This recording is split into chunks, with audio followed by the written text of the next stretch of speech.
before we even start, before I introduce myself, the chair is here if you need more. Before I even start and tell you who I am, I have a far more important introduction to make. That is, I want to introduce you to your heart. So if you just sit up, comfortably straight, feet flat on the floor, what I want you to do, it's really simple, because our hands are an extension of our heart. You talk about a labor of love. It's your hands doing the laboring.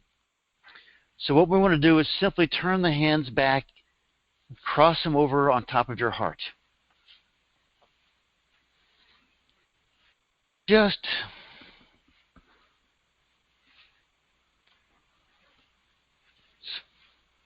watch what happens over the next few minutes as we just sit quietly and easily. Nothing to really do. But what's happening is, by putting our hands on our heart, we are saying hello to our hearts. We're acknowledging our hearts.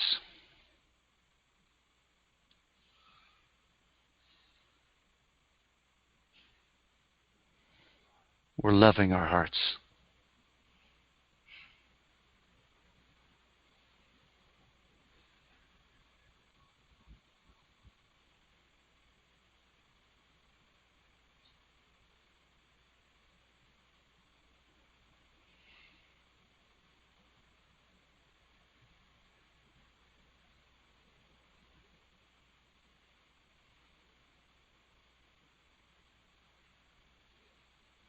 Some of you will actually begin to feel your pulse.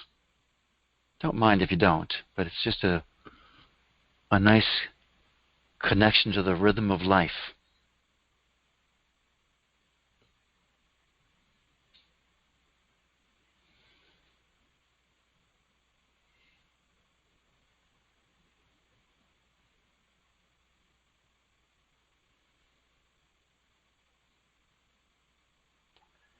So just here, after a minute or two, I don't know how long it's been, but just notice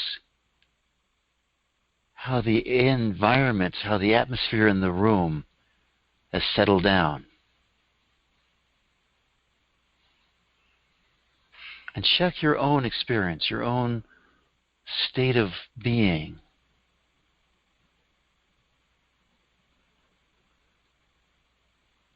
Are you more agitated now, or are you less agitated? Do you feel easier now, quieter, lighter? So just let your hands down whenever you're ready.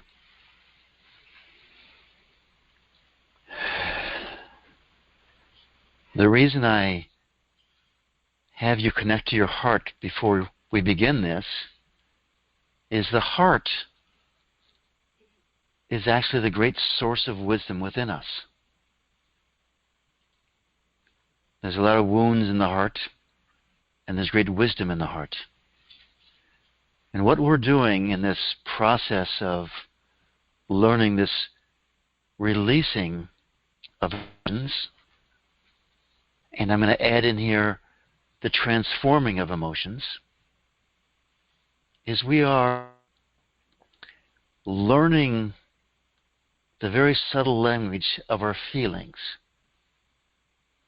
The heart is the center of our energetic body. It's the center of our emotional body. The mind does the fine discrimination, the intellect, the thinking. But the feeling really centered there in the heart. And what we're going to learn is all about how to feel our feelings. Now, I know you all feel your big feelings. Okay? I know that. But there's a whole world of subtle feelings that are most of the time missed by us. And they have a dramatic impact on our life. You all know who Warren Buffett is, second richest man in America. What he said was, he gave this a speech at Harvard once, Harvard Business School, he said, I never made any money at all until I learned how to manage my emotions. But it's not just about money. He could have easily said, I could have never had a good relationship until I managed my emotions. I could never have health. I could never have a satisfying career. And what you're going to find is, in this world we tend to, the spiritual world or the culture in America, we tend to focus on having a quiet mind. But let me ask you a question. And it's just a question. There's no right answer here, no wrong answer here. Which would you prefer? To have a quiet mind or a loving and open heart? It's just a question. What do you guys think? What I have found, I'll just tell you, is they're both valuable. They're both incredible. When I have a loving, open heart, my mind is automatically quiet. Okay? And it's possible to have a really clear, quiet mind, and that's a really good way to live, by the way, but not yet have a fully developed heart. And that's the process of, devotion, so to speak, opens up your heart. So people have heard about opening up your third eye, right, or opening up your crown. What we'll start with this process is opening up our hearts also. So it's really powerful, and it really brings out a lot. So one of the things I'd like to do, well, I guess I should introduce myself, shouldn't I? Okay. So I'm Stephen Wynn. I used to teach this release technique. I've been releasing for 20 plus years now. It's just an automatic part of my life, and it can become part of that life for you also. So I started releasing in 1999. My brother had given me a set of tapes on the Sedona method. And he said, now don't lose these. These are really valuable and they're hard to get. They were okay. All right? Now, this is an old Sedona. I'm sure the new Sedona stuff is really good. But I'll tell you the story here because it's a fun story. So anyway, of course, we copy them. And my wife, on the last side of the last tape, erases it instead of copies it. And this is my brother who's really picky. We go, oh, all right. So I start calling around the country trying to find a replacement tape. This is my brother Michael. Yeah, I see my sister here is rolling her eyes because she understands. So anyway, I call here. They go, no. I call the Sedona method people. They say, no, we don't use that one anymore. We didn't really like that one. Okay. And then he said, you could try this guy, Larry Crane. And so I get hold of Larry Crane, and Larry's got this thick Bronx accent. He says, oh, that course is garbage. Garbage. You should buy my course. I roll my eyes like, oh, yeah, right. Like, come on. Who wants to buy something somebody's trashing something the competition? And then he says, he says, I'll tell you why. I can say it's garbage. He says, because I created it. And what he did was they were trying to get this method out, and so they hired a newscaster to read a script, and the guy had never released in his life. And so, you all have heard that fun story about that master in India, right? Where people go visit him, and he tells them, he gives them advice, this and this and this. So a mother comes with her 6-year-old son who has a sweet tooth, and she says, all he does is eat sweets. It's not good for his teeth. He's going to get fat. And the guru looks and nods and says, just bring him back next week. She goes, okay. He comes back next week. She says the same thing, and he goes, bring him back next week. And then this goes on for like 6 weeks. Finally, in the 6th week, he says to the boy, don't eat sweets. And the boy says, okay. And the mother goes, what? Why didn't you tell him this 6 weeks ago? And he says, because I had a bad sweet tooth myself. And before he could tell that boy that, he had to master that within himself. So one of the things you're going to find from me and, Hal Goldstein teaches here in town a lot, and a lot of very experienced releasers in town. If you get stuck, go to an experienced releaser, because they can say something or ask something, and it just falls into place. Okay? You all know what I'm talking about, right? It's not that we're magical. It's just we've been there and done it and released so much stuff that we know it. Okay. So anyway, I got his course, Larry's course, called the Abundance Course. He says, yeah. He says, I got a 30-day money back guarantee. I said, you really give guarantees? You really pay people back? He goes, yeah, I'm not poor. He's actually very wealthy. So anyway, I'm going to tell you Larry's story, then I'm going to tell you Lester Levenson's story. So Larry's story was, he was a very dynamic businessman. He grew up dirt poor, in the basement of a 6-story walk-up in New York City in the Bronx. His father said to him, if you can ever go out and get a job that pays you $100 a week, you'll have made it, my son. And Larry believed that until I finally looked around at people and said, these people, they're making a lot more money than I am, and then I'm smarter than I am. So he's a very aggressive guy, and he started working for an advertising agency and made a lot of money, finally broke off, and he became the king of the 2-minute spots in the 60s and the 70s. It's like Motown spots, play this. Chubby Checker loved him. Okay, because Chubby Checker had faded in the 50s, and Larry revived him with his 2-minute spots and all these television spots. So Larry, I think he had a jet. He had this huge, this wonderful penthouse suite, and all the money in the world. And the day he was written up in, I think it was Newsweek. It might have been Time. Was it Time? Yeah, it was Time magazine. Thank you. I actually looked it up online. You can do it. I can go back and see it. Time magazine had talked about how he's this, marketing wizard and this and that. And, he had a beautiful trophy wife, he said. He comes in, and the doorman, of course he has a doorman. The doorman, tips his hat because he knows the article's in Time magazine. And Larry goes up to his apartment, his condominium, whatever it is, walks out to the balcony and contemplates jumping. Because he has everything the world has said that you should have, and his life is empty. And fortunately, he doesn't, and he ends up running into this guy named Lester Levinson. So, Larry tries a bunch of stuff, tries this and tries that. He said most of they're just yapping. They're talking about love and didn't feel a single loving feeling from them. But anyway, so the story about Lester, who really started all this. So Lester, when he was 42, he had this massive heart attack.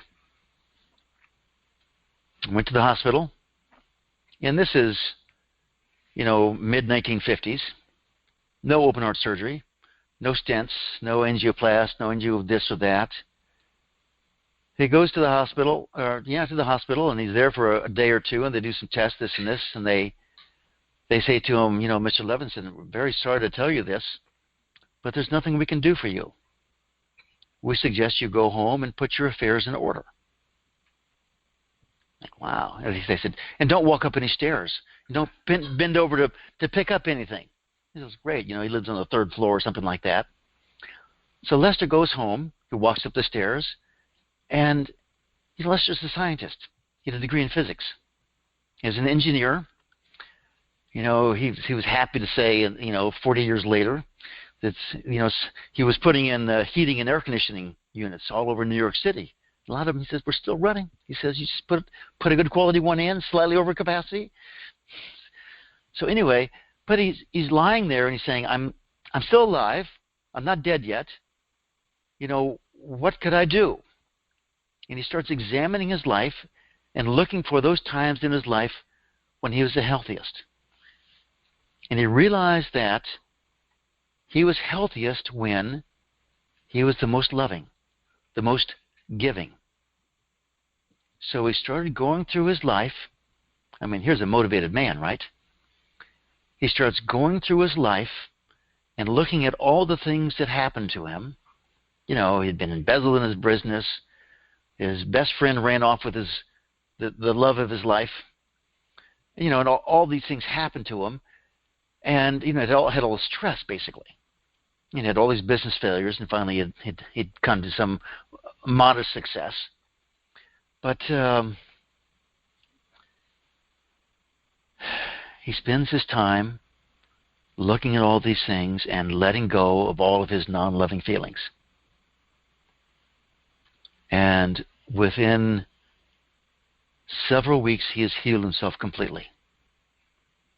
And over the next several months, he continues it and uses the same principle to start building this huge real estate empire in New York City. Not huge, but you know, he had all these, he bought for no money down back before it was even popular.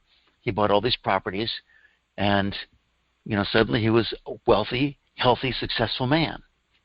And people started saying, "What did you do?" And so he sort of hit the circuit of the spiritual seekers. And you know, people started coming to him, and you know, at first he would just sort of explain how he was feeling and describing his feelings and describing his experiences of beingness and silence and all this sort of a thing. And then he goes on a tour across the country. And he gives all these lectures, and all these people come, and, you know, they all get what he calls a contact high. He says, yeah, they all got a contact high from me. Then he goes back the next year, and he sees the same people, and they're all coming back for another contact high, but they haven't moved. He said they haven't changed. So he realized he had to figure out a way to teach this. But on that tour, there's so many good Lester stories. On that tour, you know, some woman, you know, who would, I guess they're at a group having dinner afterwards or something like that, and this woman comes up to him and says, "Lester, you've been really rude to me." Lester goes, "Really?" He says, "Yeah, I asked you this question, you looked at me, you smiled, you ignored me and talked to somebody else." And he asked his assistant, says, "Do I do that?" And the guy goes, "All the time." So Lester realizes that he's living on this exalted plane, and he can't connect to people. So you know what he does? He watches daytime soaps. And after a couple months of watching daytime soaps, he actually has a tear come down his eyes, down his cheek once. And then he realizes, aha, I'm feeling things that regular people are feeling, and now I can figure out how to teach this. And out of this springs the Sedona Method and the Release Technique. They're like sister organizations. Lester had Hale Dwoskin sort of inherit the Sedona Method name, and he gave Larry the Release Technique name. So I came out of the Release Technique side. I ended up doing all this release. What I did, so to finish up my story is, I was dead broke. This is 1999. I was unemployed. I'd just gone through a horrendous legal battle and sort of lost it. That sort of came out triumphantly, but sort of lost it. So didn't know what I was doing next.